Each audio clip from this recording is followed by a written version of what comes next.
Olá, seja bem-vindo ao programa Sem Filtro, no seu canal de ideias. Este é o espaço onde abordamos assuntos interessantes, pulsantes, necessários, trazendo sempre um convidado especial. E junto comigo, para enriquecer essa conversa sem filtro, contamos com a participação de comunicadores convidados.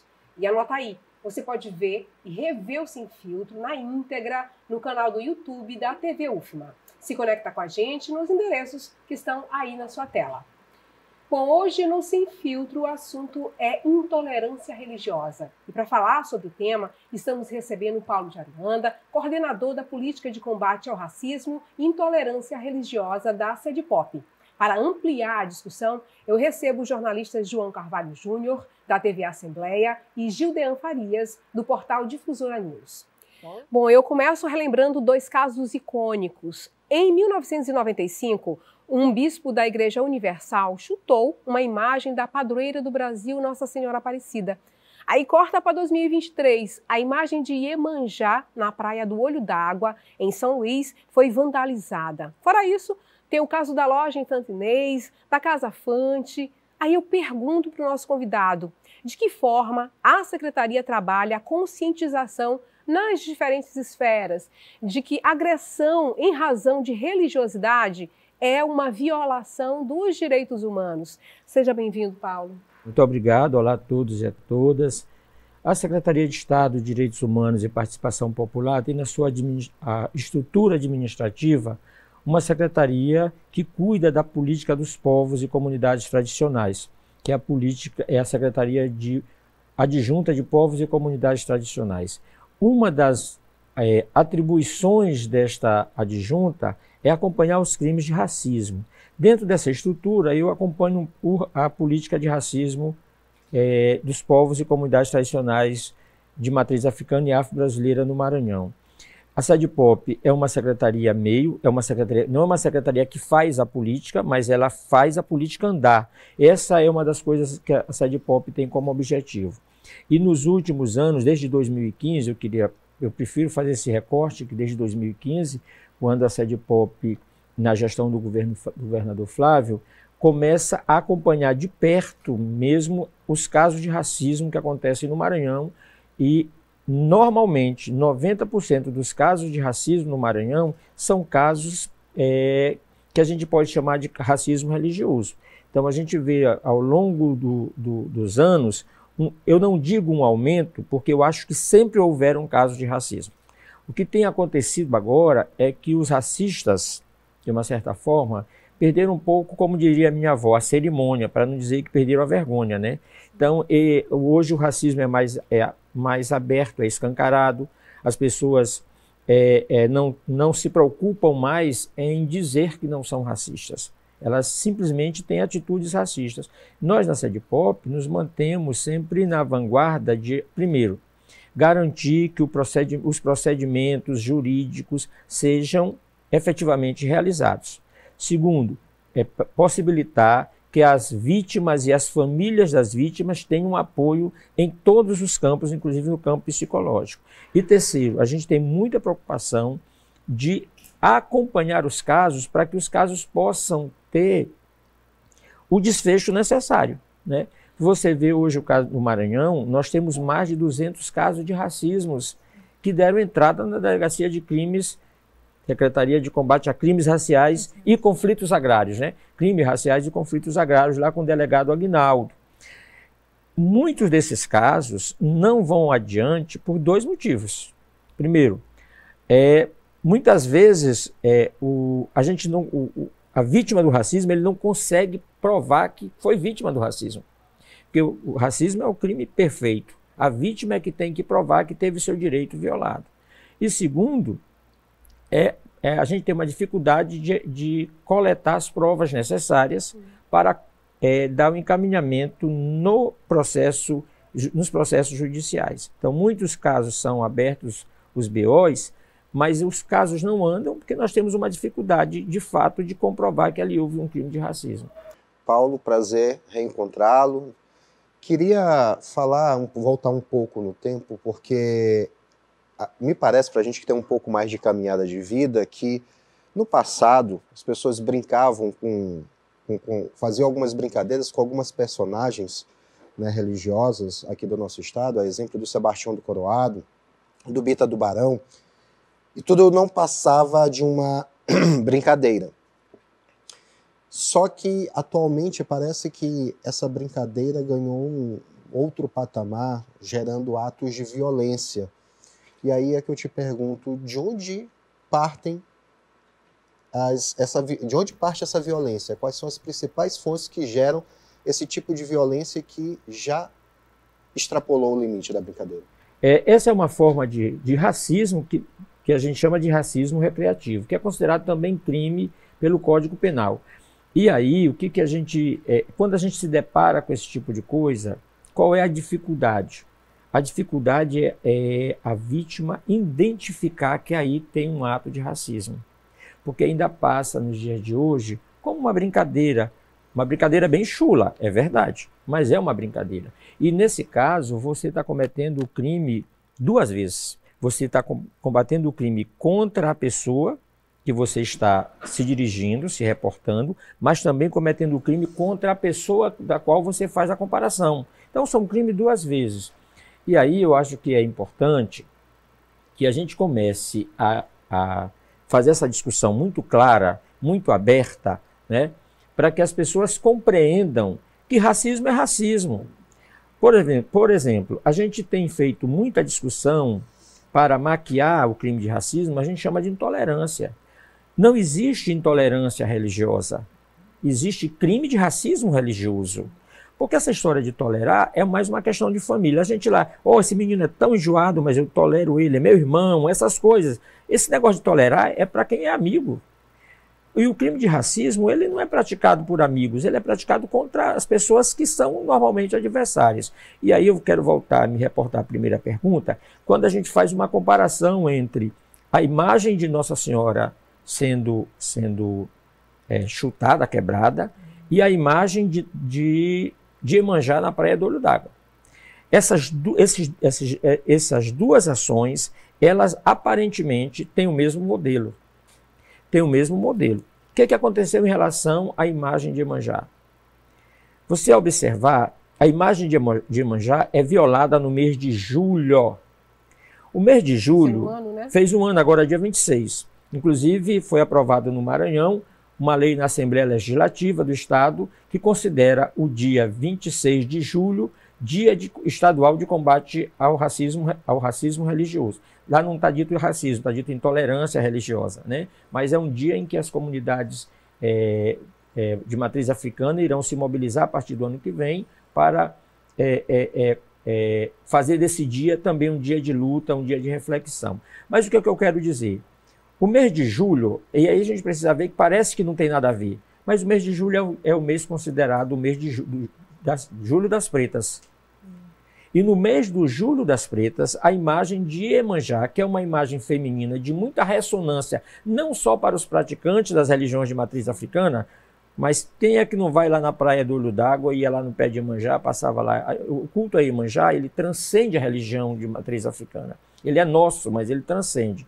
Então, você ataca uma imagem feminina e você ataca essa imagem feminina num lugar muito específico, no rosto. Não foi no braço, não foi no rosto. Isso tem claramente para nós uma mensagem, né? Tem uma mensagem que é uma mensagem de uma violência que aparentemente não tem explicação, mas isso é uma violência. Mas mais do que isso, quando infelizmente, a gente não conseguiu comprovar os autores, não conseguiu comprovar que teve mandante, mas ele deixa para a gente uma lição. A sociedade brasileira, o Estado brasileiro é um Estado que se transformou num Estado onde a gente está muito próximo de uma guerra religiosa. E uma guerra religiosa, eu sempre digo que perde todo mundo. Mas a primeira pergunta que eu faço é: a quem interessa uma guerra religiosa no país chamado Brasil? A quem interessa? Aos povos de terreiro não é, com certeza. As pessoas de bem, com certeza não são. As autoridades, com certeza não são. Então isso também nos faz ver uma outra questão que está incutida nisso que a gente não quer discutir. Por trás dessas ações violentas contra os povos de terreiro, tem uma luta exacerbada pelo poder político. Então, eu já digo assim que não dá para a gente refletir sobre conversar sobre racismo religioso ou qualquer forma de racismo se eu não fizer a leitura do ambiente que está em volta disso.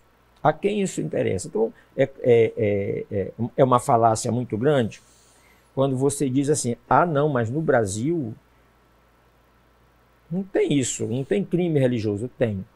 E tem mais uma dificuldade a ser implementada ou a ser refletida sobre isso. Cada vez que uma vítima de racismo vai ao sistema de justiça ou ele denuncia, as pessoas dizem, mas racismo no Brasil, isso não existe. Aí esse crime, normalmente, ele tem uma característica como se fosse uma briga de família, uma briga de vizinhos, sobretudo com relação aos crimes de racismo religioso. Sim. Agora, a gente não pode negar, porque os fatos estão aí, é que a gente tem... O povo de terreiro é vítima constante dos crimes de racismo. A pandemia acirrou muito mais isso através das mídias sociais. Eu tenho uma imagem que nunca saiu da minha cabeça na pandemia. Tem uma imagem no Instagram, são duas pessoas. Um se cobre com um lenço branco, isso em frente a um caixa eletrônico. A pessoa se veste com um lenço branco, a pessoa se coloca diante do caixa eletrônico e a segunda pessoa começa a fazer atos como se fosse uma prática religiosa. E dizia assim, agora eu quero ver se meu auxílio não sai. Entendeu? E aquilo para muita gente parecia brincadeira, mas aquilo não é brincadeira. Aquilo não pode ser brincadeira. Tem tantas outras formas de você brincar. Por que você vai brincar com o acreditar das pessoas? Por que você vai, em defesa dos seus próprios interesses, você vai dizer, por exemplo, que a religião do outro não presta? Então, quando a gente trata de racismo religioso, a gente tem que ter bem claro quem são as vítimas e quem são os agressores. A gente tem que ter bem claro isso. E a gente aqui no Maranhão, a gente tem muito claro, o povo de terreiro tem muito claro quem são os seus algozes nesta situação deplorável de enfrentamento ao racismo religioso. A gente viu nos exemplos no início do programa de alguns casos que, de certa forma, o racismo religioso ele aconteceu de forma velada há anos atrás. Né? A própria vandalização da imagem Iemanjá é um caso desse, né? Inclusive difícil de encontrar os agressores. Mas a gente tem percebido que nos últimos anos parece que esse racismo, essa prática foi desveludada, né? As pessoas estão cada vez mais sem aquele filtro de cometer o crime, inclusive invadindo o território, a área de terreiros, né? E mostrando o rosto mesmo para quem quiser ver.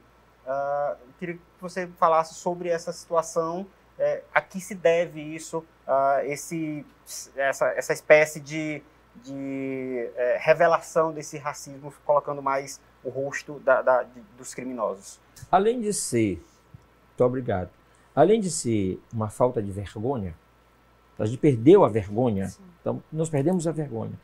Ele tem por trás disso também a demonstração de que as pessoas não acreditam na legislação. As pessoas não acreditam na punição. E mais ainda, eu vou dar um exemplo bem claro. Nós temos aqui mesmo, na área da Universidade Federal, nessa região aqui, nós temos três casos que são emblemáticos para nós. O primeiro caso de racismo, de invasão a templos religiosos, acontece aqui não é, todo mundo diz que é o primeiro caso, é o caso Bajãozinho, mas não é. Na Vila Maranhão. Primeiro caso que a gente tem notícia, que a imprensa noticia na Vila Maranhão. A pessoa entra na casa do Pai de Santo, quebra as imagens, faz um monte de coisas e quando ele é pego pela polícia, ele passa a ser uma pessoa com problemas mentais. Não, esse rapaz não está normal, ele está doente, está isso, está aquilo outro. O problema, eu sempre digo, mas essa doença dele é seletiva. Ele só invade o terreiro, ele não invade outros lugares, então é uma doença seletiva. Esse pai de santo ficou tão doente que em 2 anos ele morreu. Em 2 anos ele morreu vítima de racismo religioso. O segundo caso muito importante que a mídia tomou pé é o caso de pai Joãozinho, da Vila Nova, que estava se preparando para fazer uma live e tem a sua casa praticamente invadida por pessoas que se diziam de outra religião e, de uma forma violenta, ameaçam este pai de santo. Esse pai de santo saiu de dentro de casa para se defender. Primeiro, eu quero registrar que as pessoas que tentaram invadir a casa de pai Joãozinho, eles não estavam na rua. Eles estavam, inclusive, em um terreno ao lado, que era um terreno de propriedade de pai Joãozinho Vila Nova. Mas o que acontece com relação a isso? Depois dessa confusão todinha, passou-se uma ideia de que pai Joãozinho é que tinha sido o agressor. Então, uma deturpação da origem. A pessoa foi vítima, mas daqui a pouco ele passou a ser agressor. E pasmem, o motivo de pai Joãozinho ter sido o agressor é que ele saiu de casa com um vidro, com um líquido e começou a jogar o líquido nas pessoas. E isso parecia que pai Joãozinho tinha uma arma letal. Né? Esse é o segundo caso aqui. O terceiro caso que a gente coloca aqui como muito importante a ser refletido é o caso de pai Lindomar, que é aqui no Anjo da Guarda também. Pai Lindomar, durante meses, teve sua casa apedrejada. Pai Lindomar teve sua casa invadida. Pai Lindomar foi vítima constante dessa violência religiosa que o povo de terreiro sofre. E o que acontece? Pai Lindomar também já morreu. E o caso de pai Lindomar nunca foi elucidado. Nunca foi elucidado. E o caso de pai Lindomar tem um requinte de crueldade muito grande. Porque o movimento se organizou e colocou na casa de pai Lindomar câmeras para tentar identificar. E aí, os ataques da casa de pai Lindomar suspenderam-se durante 30 dias. E depois de 30 dias voltou. Sabe por quê? Porque os violadores foram fazer um estudo aonde tinham os pontos que a câmera não filmava, para continuar atacando. Sim. Entendeu? Então, aí... quando você olha isso, você percebe que os crimes de racismo, as violações de racismo religioso, ele tem endereço, que são as religiões de matriz africana, mas aparentemente ele tem executores, mas ele tem ordenadores para isso. E tem uma outra coisa que a gente, por exemplo, reflete, que é o caso também emblemático, que é o caso da Casa Chante. Sim. Se você imaginar que você está na sua casa, vamos imaginar, esse é o cenário. Eu estou na minha casa, vocês estão na casa de vocês, e durante a prática religiosa de vocês, eu vou para a porta de vocês, para a calçada de vocês, e digo que aquilo que vocês estão fazendo está errado. Essa é a lógica desse crime contra a Casa Fonte Achante. E a outra coisa que eu penso que a gente precisa ter para refletir sobre os crimes de racismo, o crime de racismo não é um crime individual, sobretudo o crime de racismo religioso. Ele é um crime contra uma população, contra um povo, contra uma cultura, contra uma religião, contra uma prática de vida. Então, esse é pior, porque ele tem a tentativa de continuar invisibilizando esse povo, que é o povo de terreiro, que tem sido vítima constante de crimes de racismo no estado do Maranhão. Agora, a gestão pública, eu sempre falo que a gente tem avançado muito. Eu não sei se a gente fala logo agora sobre essa pauta. A gente pode falar no próximo bloco. Só reforçando o que tu falaste, tem um dado do IBGE que religiões de matriz africana, como Candomblé e Umbanda, estão entre os 5 mais perseguidos no Brasil. Com isso, a gente fecha esse primeiro bloco e vamos para o segundo daqui a pouco. É um instante só.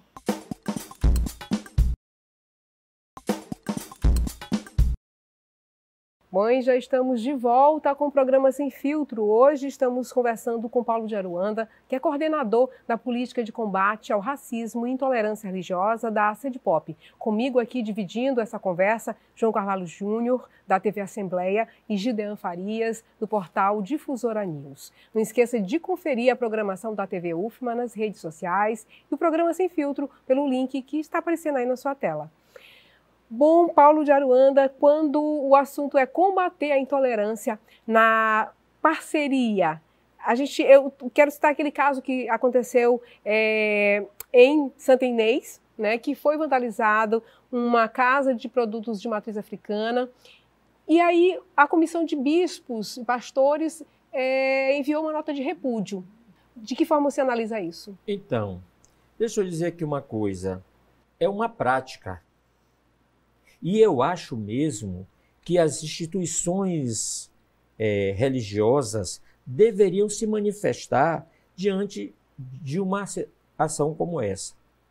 A questão é que toda vez que as instituições religiosas se manifestam, elas se manifestam dizendo que aquele agressor não faz parte daquela religião. Não é nosso. Nós não temos nada com isso. Eu quero falar com relação a Santa Inês. Em Santa Inês tem claramente um crime de racismo. Não vê quem não quer, mas tem um crime de racismo. Nós da Sede Pop estamos acompanhando. A questão é que nós fizemos agora um contato, estamos tentando trazer a pessoa a São Luís para fazer um registro na delegacia. Falar nisso, você que está nos assistindo, tem uma forma muito simples de você denunciar o racismo que você sofre, se você é vítima. E você pode denunciar o racismo que você é vítima e o racismo que o seu amigo, o seu vizinho é vítima. Através da ouvidoria de direitos humanos que nós temos no Maranhão.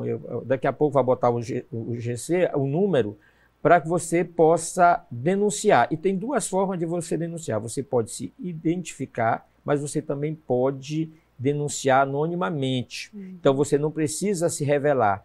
E esse é um instrumento importante que o povo do Maranhão começou a ser usado, porque quando a ouvidoria recebe uma queixa dessa, ela manifesta aos órgãos. E um dos órgãos que ela manifesta é a Secretaria de Direitos Humanos.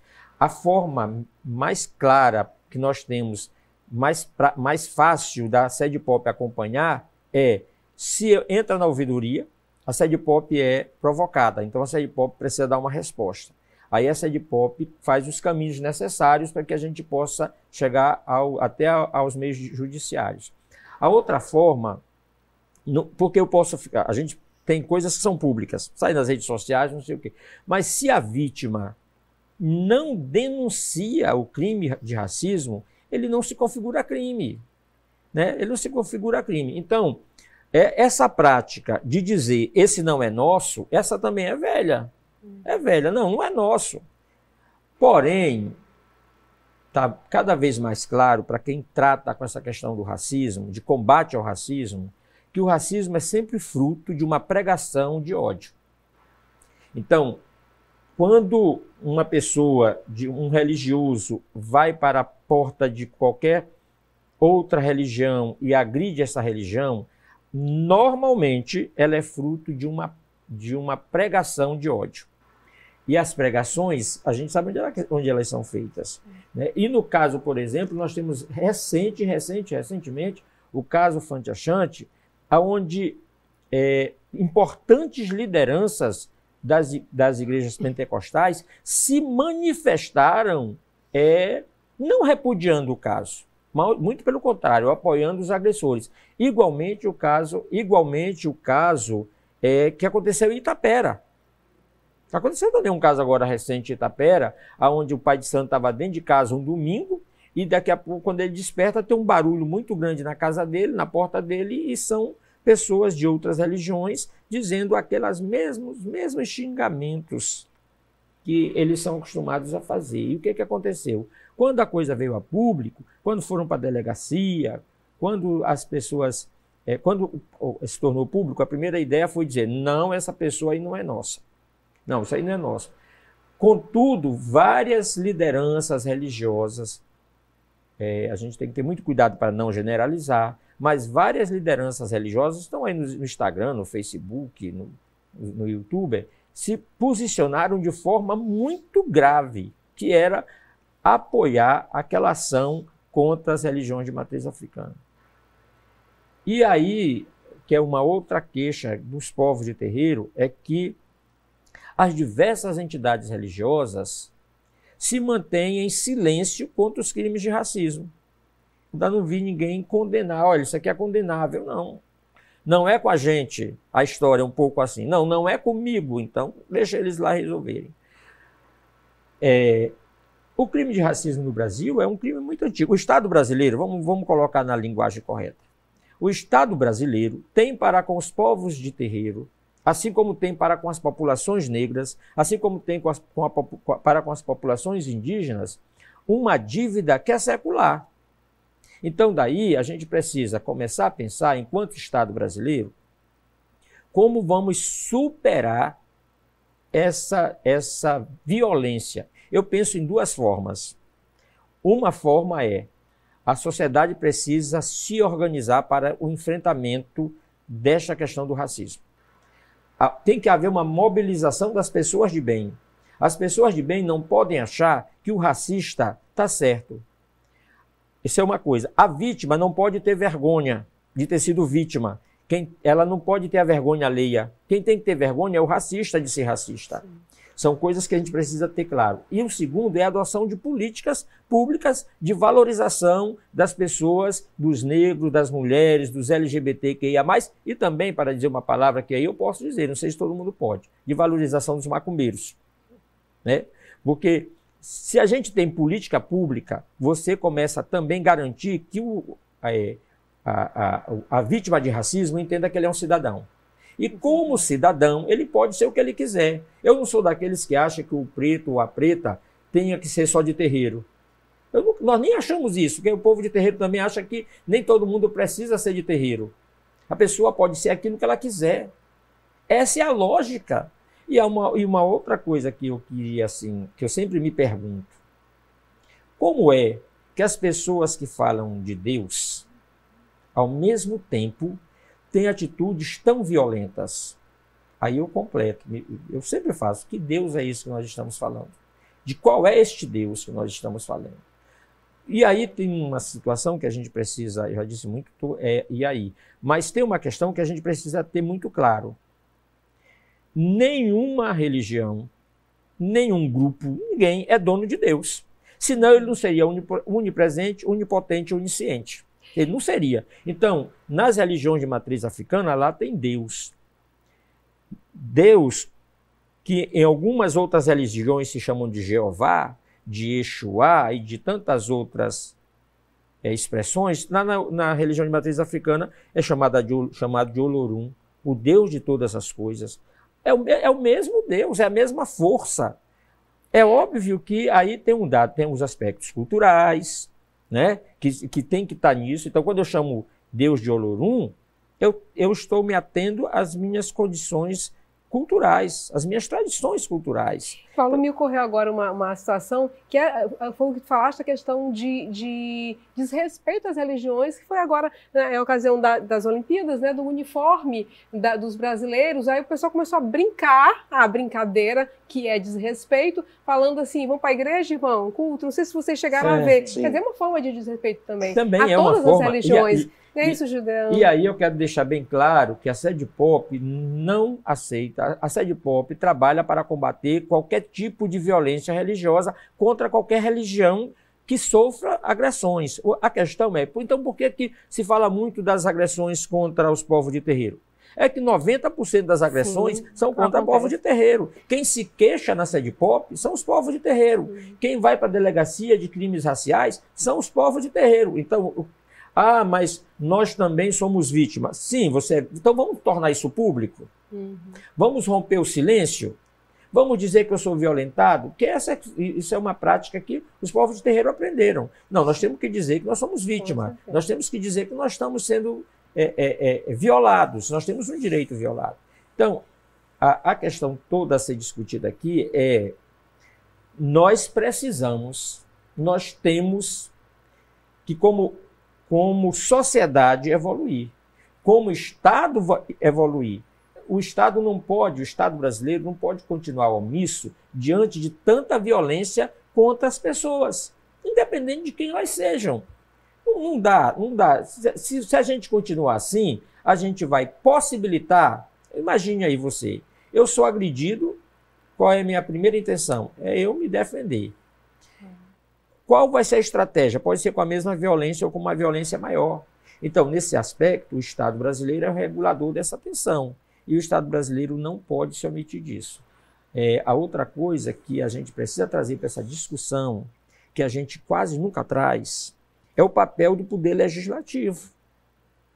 A gente nunca traz a figura do legislador. E aí que eu estou falando de vereadores, de deputados estaduais, de deputados federais e de senadores, né, que são os lugares onde você pensa e aprova a legislação. Então, essas figuras detentoras, as pessoas detentoras de mandatos eletivos, elas não podem ficar omissas, ou não podem ficar caladas, ou não podem fazer de conta que isso não existe. Nós temos um problema que precisa ser cada vez mais resolvido e que cada vez mais a gente precisa ter políticas pensadas para combater o racismo religioso e todas as outras formas de racismo.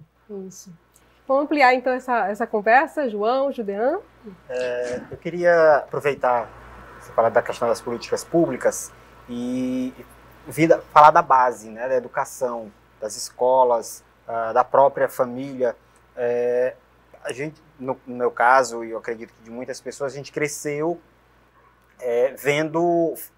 ouvindo as pessoas falarem, seja na escola, seja na família, seja na rua, de casa, tratando as religiões de matriz africana com uma questão de medo, passando uma visão para as crianças que despertavam medo. E talvez por isso as pessoas vão crescendo com essa imagem na mente, né? Que não se faz isso com as outras religiões, né? Então, assim, como fazer para que isso a partir do poder público, a partir das políticas públicas, lá na base, nas escolas, que é o que compete ao poder público, para que se quebre esse ciclo de terrorização, digamos assim, das religiões de matriz africana, Paulo?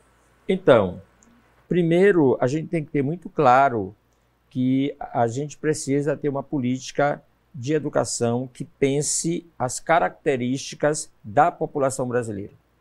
Então, nós somos um país que mais de 50% da sua população são negros e pardos. Inventaram pardo para não dizer que é negro, viu? Mas é negro. Então, quando eu penso na educação, por exemplo, eu preciso ter na grade curricular cada vez mais claro que a gente precisa ensinar para os meninos e para as meninas, desde lá da base, a história das tradições africanas. Porque senão ele não vai se achar ali, ele não vai se achar como um negro, como uma pessoa descendente de da nação africana. Segundo, ao fazer isso, eu tenho que contar uma realidade que a gente às vezes omite lá nas escolas. De que o negro que veio para cá, ele veio numa condição de escravizado. Ele veio para cá numa condição de violência. E isso define tudo. Porque a gente diz muito, não, mas é porque houve a diáspora africana. Eu às vezes discordo muito de alguns amigos meus. Não, nós tivemos uma diáspora africana. Peraí, nós tivemos uma diáspora ou nós tivemos uma violência contra os povos africanos? Porque os meus mais velhos, os meus ancestrais, eles não vieram para cá porque eles queriam vir. Porque eles não queriam sair da África. Com a vida que eles tinham lá, eles não queriam sair. A África e a população africana, a descendência africana, dá uma contribuição fundamental para a população brasileira, para o Estado brasileiro, não só com a cultura, porque as pessoas acham que a nossa contribuição é só com a cultura, é só carnaval, é só São João, não é isso não, nós temos uma contribuição importante na construção civil, então nós temos uma importância na ciência, nós temos importância nos diversos aspectos do desenvolvimento social e humano. Então, o negro, é por isso que eu digo que o negro não precisa só tocar tambor, aliás, ele nem precisa tocar tambor se ele não quiser tocar. Mas o negro tem que ter direito a estudar, então ele tem que ter direito. Aí a gente continua defendendo a política de cotas, mas de cotas sem barreira. Porque não adianta eu dizer que nós temos uma política de cota, mas dizer que o negro tem que alcançar uma X pontuação, porque abaixo dessa pontuação ele não está, a política de cota não o ampara. Então, a gente precisa ter, por exemplo, nas legislações, a gente precisa ter, por exemplo, na legislação dos concursos públicos, garantir que como diz a lei, garantir que 30% das vagas sejam ocupadas por negros e negras. no serviço público, garantir que no serviço público tenha pelo menos 30% de agentes negros. E a lei está aí. Já existem as leis. Por exemplo, o Maranhão, a gente às vezes não sabe, muitos não sabem, o Maranhão tem uma lei que ela vai servir de modelo para a política nacional de combate ao racismo religioso. O Maranhão tem um decreto, o decreto 37761, que é um decreto que estabelece, ele é fruto de uma discussão da sociedade, das lideranças de matriz africana, com agentes públicos de diversas secretarias do Estado, inclusive nós da SEDPOP. Nessa época eu ainda não estava lá na SEDPOP, mas participei muito ativamente desse debate. E essa discussão criou um protocolo que virou um decreto estadual, que é o decreto da política de proteção aos povos e comunidades de matriz africana e afro-brasileira no Maranhão. Ela tem 4 vertentes importantes. Uma delas é a política de educação. A gente precisa que a política de educação leve em conta as características da população negra, para que os meninos negros e negras encontrem a sua história ali também, né? E diz, inclusive, lá, por exemplo, parece bobagem, mas não é. Por exemplo, que na sexta-feira, aquele menino e menina que se autodeclara praticante de religião de matriz africana, ele possa, por exemplo, ao invés de usar farda escolar, usar a roupa branca, que é uma tradição das religiões de matriz africana, usar a roupa branca na sexta-feira. Garante à menina e ao menino usar, as pessoas chamam de torso, a gente lá na religião de matriz africana tem um nome específico para cada coisa, mas que o menino possa entrar na escola com seus fios de conta no pescoço e com sua cabeça amarrada pelo seu torso. Porque o que diz o Estatuto da Educação? Que o aluno não pode usar boné, não poderia usar nem objetos de adorno ao adentrar na sala de aula. E aí eles consideram que um tecido que amarra a cabeça, nesse caso as meninas, por exemplo, não podem entrar de cabeça amarrada. Não podem. Então, as religiões de matriz africana é normal, é comum que a gente ande de cabeça amarrada ou de cabeça coberta. Como tu falaste, né, Paulo? É uma questão, uma tentativa também de visibilizar, né? Sim. E vou falar, a questão de ensinar na base, ensina só que o negro foi escravizado. Foi escravizado. Né? São coisas que podem mudar. João Carvalho, a gente faz a tua pergunta, você vai fazer no próximo bloco, a gente tem que fazer um pequeno intervalo e volta já para o nosso, já fechando esse segundo bloco e indo para o terceiro bloco em um instante só.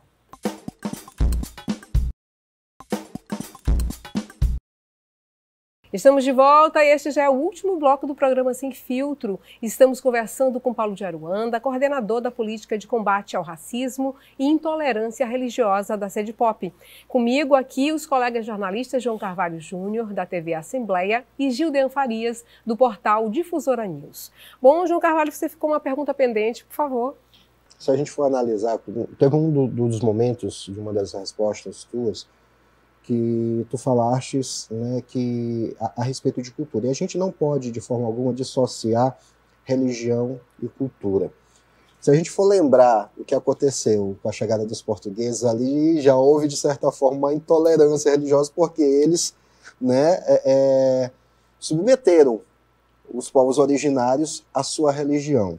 Aí eu faço um pulo de mais de 500 anos, né, e trago para uma realidade recente lá no Rio Grande do Sul, onde um padre, de forma, ao meu ponto de ver, muito infeliz, falou que a situação que acontecia em Porto Alegre era resultado da falta de fé das pessoas, porque lá haviam mais casas, o termo que ele usou foi esse, mais casas de umbanda do que igrejas, né?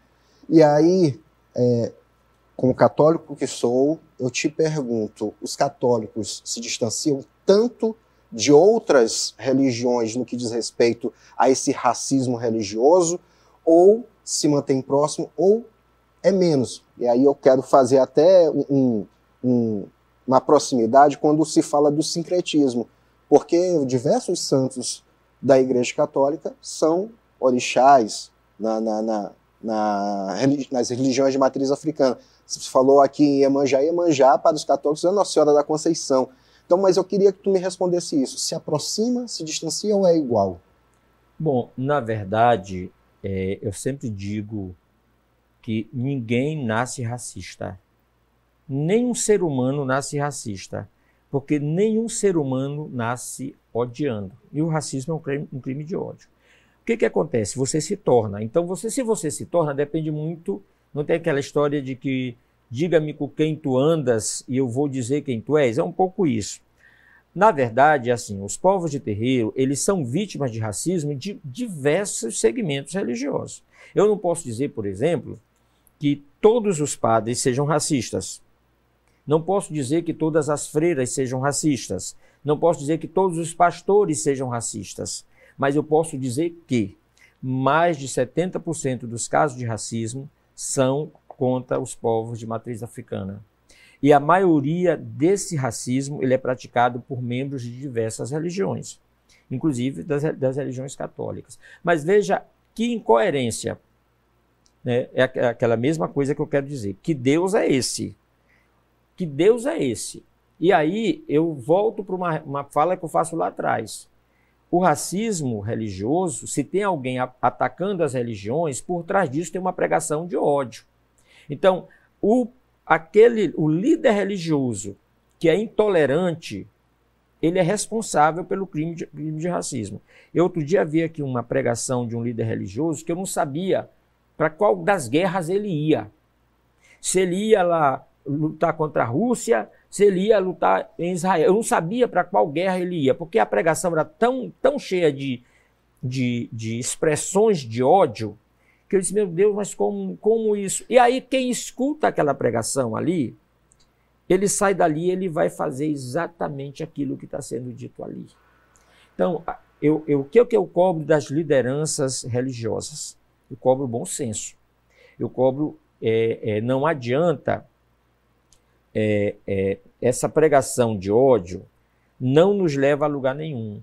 Os povos de matriz africana, eu tenho me portado, eu sou um homem de terreiro, eu sou um homem de axé, eu tenho mais de 40 anos de vida religiosa. Né? Eu cresci. Agora, eu tenho uma condição de vida que eu aprendi a conviver com os diferentes no ambiente das comunidades eclesiais de base.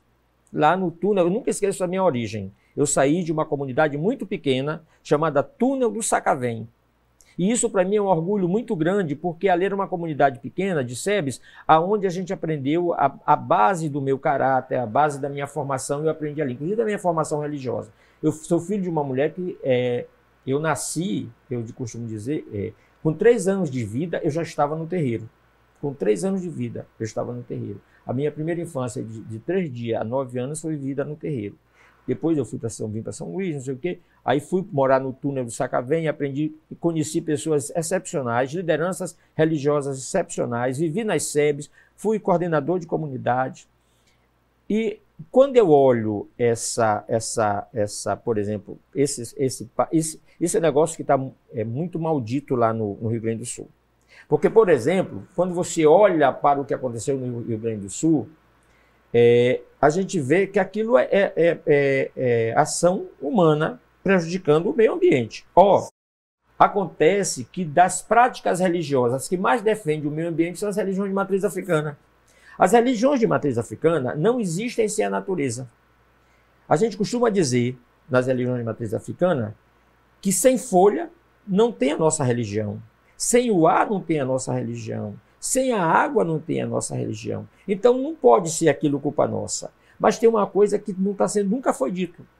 Nós tivemos no Rio Grande do Sul mais de 600 terreiros que ficaram em condição debaixo daquela situação, que tiveram que ser fechados. E você sabe o que aconteceu no Rio Grande do Sul? Grande parte dos terreiros do Rio Grande do Sul estavam acolhendo nas suas dependências pessoas vítimas das enchentes, independente do que elas eram, ninguém perguntava lá qual era a sua religião. Os terreiros que não estavam debaixo d'água estavam mobilizados para apoiar e receber nas suas dependências as pessoas que estavam em condição de abandono. Mas isso ninguém diz. Isso ninguém diz. Mas isso sim, isso é uma prática de religiosidade. O povo de terreiro tem muita porque não existe, a gente tem muita ligação com essas coisas da natureza. E uma coisa que é importante para os povos de terreiro é esse acolhimento. é olhar no outro o que o outro é. E no final, todos nós devemos ser vistos como a imagem e semelhança de Deus. E quando a gente olha para o outro assim, então a gente está olhando para uma divindade. É a fonte principal, não é isso? Judeana? Sobre a questão dos órgãos, você falou das secretarias, tem uma delegacia específica também, mas eu acredito ainda que na parte inclusive de comunicação, compete a gente também, precisa chegar com mais clareza nas pessoas, para que elas possam saber que tem acesso a esses mecanismos. E eu queria que você falasse mais desses mecanismos para as pessoas que sofrem esses crimes diariamente, que às vezes não sabem que existem tantos mecanismos para ampará-las no momento que for. E eu queria só complementando, como ele fala, as pessoas têm que entender também o que é, tem que ter esse letramento para saber o que é intolerância religiosa, o que é racismo religioso, para depois ele também denunciar. Eu queria que falasse também isso, pontuando o que é e o que se configura e de que forma eu posso denunciar. Bom, uma coisa que a gente tem que ter bem claro é a gente precisa identificar nas relações sociais o que é racismo. Quando eu sou vítima de racismo. Segundo, a gente não pode negar que o Estado brasileiro é um Estado racista, porque aí a gente está fugindo da realidade. Então, o Estado brasileiro é um Estado racista, com estruturas racistas. Então, quando o Estado brasileiro, que é constituído a partir de uma prática muito, muito séria de violência contra as pessoas, os seres humanos. Então, nós vivemos num Estado assim, num Estado que as instituições e as estruturas são estruturas racistas. O que a gente então precisa fazer? A história do letramento. A gente precisa deixar claro, a primeira coisa que a gente precisa deixar claro, que racismo é crime, que racismo não é briga de vizinho, não é coisa de comadre, que eu nem gosto dessas expressões, mas que racismo é um problema a ser enfrentado. Que o racista, sobre todos os aspectos, ele é uma pessoa doente. O problema é que para essa doença gera violência, né? Então, talvez não seja uma doença que a gente cure rapidamente no hospital. Como é que a gente vai curar isso? O Estado brasileiro tem que se vestir de elementos capazes de combater o racismo. Por exemplo, a gente precisa ter claro, no Brasil, quantos crimes de racismo a gente tem. Os órgãos precisam ter esse controle. Como se manifestam esses crimes de racismo? Aonde eles são mais comuns? Em que estado do Brasil? E como eles se configuram em cada estado? Porque em cada estado o crime de racismo vai se manifestando de forma diferente. Uma forma no Rio Grande do Sul, uma forma no Maranhão, uma forma no Brasil, no São Paulo, enfim. A outra coisa que a gente precisa ter claro aqui é que nós vivemos num estado, aí vamos falar do Maranhão, nós somos o terceiro maior estado em população negra do Brasil. Então, se nós somos o terceiro maior estado de população negra no Brasil, eu preciso ter instrumentos que possibilitem o despertar cidadão da população negra. E como é que eu vou fazer isso? Eu vou fazer isso adotando políticas públicas que possibilitam que o cidadão negro, o homem negro, a criança negra, o jovem negro, o homem negro, a mulher negra, o velho negro, o adulto negro, tenham condições de se encontrar, de se ver ali com orgulho. Nós estamos nas periferias das cidades. Normalmente nós estamos aí, para não dizer que nós estamos na periferia, não dizer só isso, eles dizem que nós estamos na área de risco. Não, essa população vive, olha a linguagem, esta população vive em área de risco. Nós temos problemas nós estamos na linha da pobreza. Eu sempre acho essa palavra muito estranha para mim. Porque alguém que está abaixo da linha da pobreza, ele é o quê, gente? A gente vê que as nomenclaturas, elas invisibilizam, pois são um preconceito em si. Agora, só voltando à questão do Judeão, de que forma a pessoa pode denunciar isso? Qual é o caminho? Bom, nós temos a Ouvidoria de Direitos Humanos, né? Nós vamos ver no vídeo aqui o número do telefone, que você pode fazer a sua denúncia anônima, também anônima, mas se você quiser se identificar, você se identifica. Nós temos a Delegacia de Crimes, de Combate aos Crimes Raciais, com o doutor Aguinaldo, que funciona hoje no 8º Distrito, ali na Liberdade, Cambu, eu chamo Liberdade, ali por detrás da Cambua, é o 8º Distrito. Lá tem o doutor Aguinaldo, que é um delegado que tem se comprometido demais em cuidar dessas causas. Nós temos a Secretaria de Igualdade Racial, que é um instrumento importante de elaboração de políticas de combate ao racismo. Nós temos a própria delegacia, a própria Secretaria de Direitos Humanos, através da nossa adjunta de povos e comunidades tradicionais. Nós temos políticas, as mulheres, por exemplo, se tiver dificuldade, pode se dirigir à Secretaria da Mulher, à Secretaria da Juventude. Nós temos uma série de possibilidades. O que é que nós ainda... Então, por que vocês podem dizer, mas com tudo isso, e a gente ainda continua tendo casos... É porque só isso não vai resolver. Sim. Nós temos os instrumentos necessários para combater, fazer o combate. Nós precisamos que a vítima se sinta e se coloque no lugar de vítima e queira fazer as denúncias. Nós precisamos que as instituições da sociedade civil assumam essa pauta de combate ao racismo como uma pauta importante a ser enfrentada. O movimento negro precisa se rejuvenescer e continuar enfrentando esta pauta. E, sobretudo, nós precisamos que as pessoas de bem, os homens e as mulheres de bem, isso não tem nada a ver com religião. Porque, do ponto de vista da religião, da essência da religião, é do religar e daquele que se liga com Deus, né? Eu me ligo com Deus, então se eu me ligo com Deus, eu sou... A religião é o que vai menos contar aí. Agora, eu preciso ter, como pessoa de bem, primeiro eu preciso me indignar com essa situação. Eu não posso achar que é normal. Eu não posso achar que não, tá tudo bem, não é comigo. Eu não posso achar que a pessoa diga para mim assim, olha, eu não sou racista, não. Mas o irmão do meu namorado ou da minha namorada é uma negra. A minha avó era negra. Essa é a pior forma de racismo que tem. Porque ela mascara a realidade, né? Não, eu não sou racista porque na minha família tem um neguinho. Não é? É isso que a gente está dizendo. Então, as pessoas de bem precisam se indignar com isso. E o Estado brasileiro precisa se comprometer com políticas públicas de combate ao racismo. As instituições de Estado precisam se comportar como instituições de Estado. E aí serve para todos. Os agentes públicos de Estado precisam se comportar como agentes públicos. Eu não posso querer atender lá na Sede Pop só os macumbeiros que vão falar comigo. Na Sede Pop, eu sou um agente público, eu sou um servidor público. E como tal, o meu atendimento precisa ser impessoal. Eu preciso estar atento a quem me procura. Pode até ser que eu não resolva, não seja comigo, mas eu tenho que atender e encaminhar.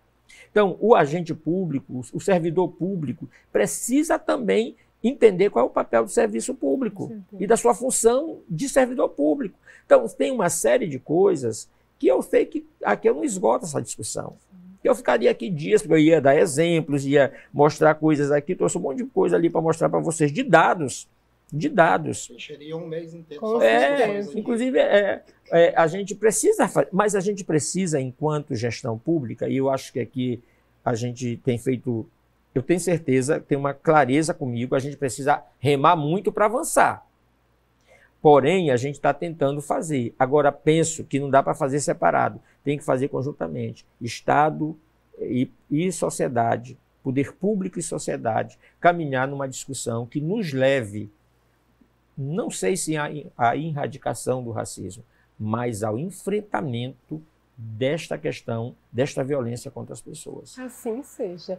Paulo de Aruanda, eu agradeço muito a sua participação, agradeço também a presença e a colaboração dos colegas Gildean Farias e João Carvalho Júnior. E a gente vai chegando ao fim, a gente teria muito mais o que falar, como você falou, esse é um assunto que não esgota e está convidado para vir outra vez aqui. É só me convidar. E o Sem Filtro fica por aqui. Até a próxima.